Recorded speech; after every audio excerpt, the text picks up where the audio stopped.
Oh, sorry. Miller over here again, and I'm going to show you how to do an octave chord. So, what is an octave chord? Well, it's basically a power chord, except you move the fifth down one string and you get the octave. And yeah, basically, when you do a power chord, you can do this.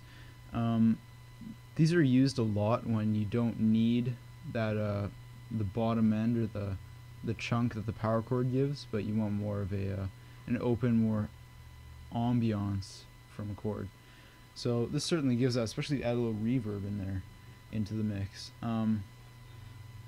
Definitely. So let's learn one. So let's start off A string, 7th fret,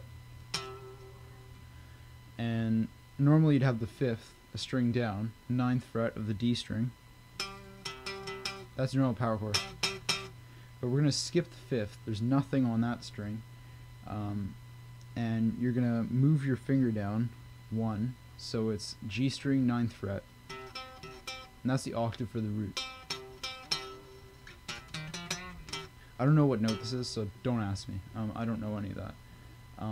But nice thing about this octave chord too, sorry, is it's right on the octave for the open here, so you can go.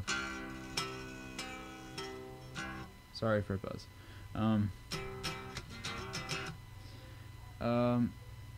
And yeah, and that's basically the shape, just an extended power chord basically.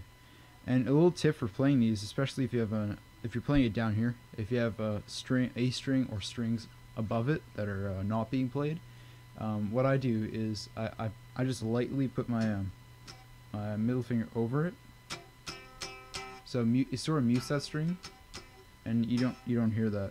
Now, I'm not picking that string, but in case I do, you won't hear it. And also just keep your fingers along there, so in case you do hit those, it'll mute those. So that's an octave chord.